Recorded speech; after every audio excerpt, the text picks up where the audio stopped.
बिस्मिल्लाहिर्रहमानिर्रहीम अस्सलाम वालेकुम वरहमतुल्लाहि वबरकातुहू। Welcome to the online classes of Freedom academy.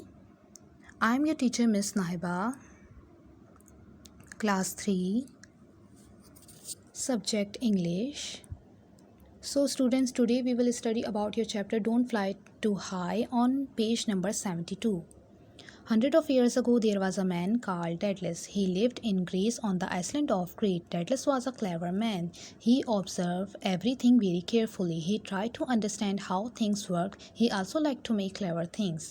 100 साल पुरानी बात है। यूनान के एक बड़े से जजीरे पे एक आदमी रहता था जिसका नाम था डेडलेस, और वो बहुत ही होशियार आदमी था। वो चीज़ों को गौर से देखता, उन्हें समझता कि ये चीज़ें किस तरह से बनती हैं, और वो चीज़ों को बहुत होशियारी से बना भी लेता।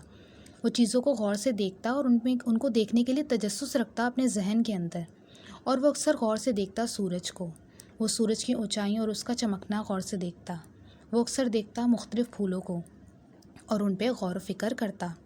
और इसी तरह गौर फ़िक्र से वो देखता दरख्तों को, और फिर वो देखता गौर फ़िक्र से दरियाओं को। लेकिन सबसे ज़्यादा गौर फ़िक्र से वो देखता परिंदों को उड़ता देखता, इनके परों को गौर से देखता कि किस तरह से वो अपने परों को लहराते हैं, उड़ते हैं, किस तरह से।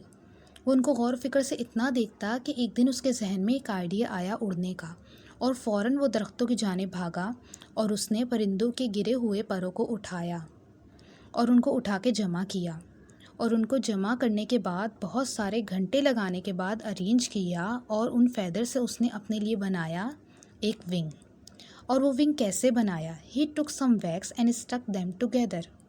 उसने बहुत सारा वैक्स जमा किया और उसको परों पे लगा के एक बड़ा सा विंग अपने लिए तैयार किया। ठीक है, a large pair of wing was ready. और फिर एक लार्ज जो है पेयर था विंग का, वो रेडी हो गया। और उसको रेडी करने के बाद उसने अब इसके लिए प्रैक्टिस करनी थी, तो उसने क्या किया? Every morning Daedalus would go into the field. He would stick the wings on his shoulder and moved. वो परिंदों की तरह अपने कंधों पे उन परों को रखता और उड़ने की कोशिश करने की प्रैक्टिस करता।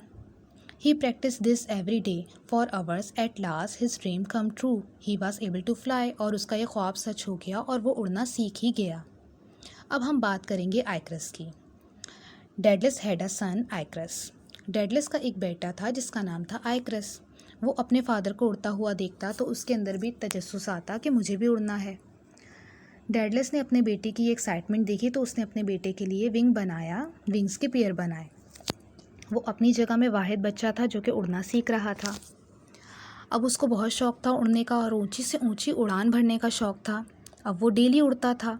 ठीक है, one day Daedalus called him and said, "Be careful, my son. Don't fly too high. If you near the sun, your wings will fall off. Remember, they are fixed with wax, which will melt in the heat of sun."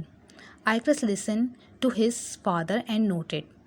Daedalus ने अपने बेटे से कहा कि तुम ज़्यादा ऊंची उड़ान मत भरना, क्योंकि अगर तुम सूरज के करीब जाओगे तो तुम्हारे विंग्स टूट के गिर जाएंगे, क्योंकि वो वैक्स से बने हुए हैं, मोम से बने हुए हैं, और मोम जो है वो सूरज की तपिश से, गर्माइश से पिघल जाता है, तो इसलिए तुम उसके करीब मत जाना।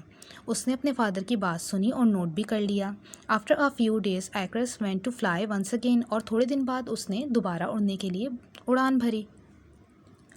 अब वो ऊंची से ऊंची जगह पे जॉयफुल होके मज़े से उड़ रहा था ऊंचाई पे। लेकिन इतना ऊंचा उड़ गया he go too close the sun. अब वो सन के इतने करीब आ गया। But it was too late. The wax began to melt and the feather begins to fall.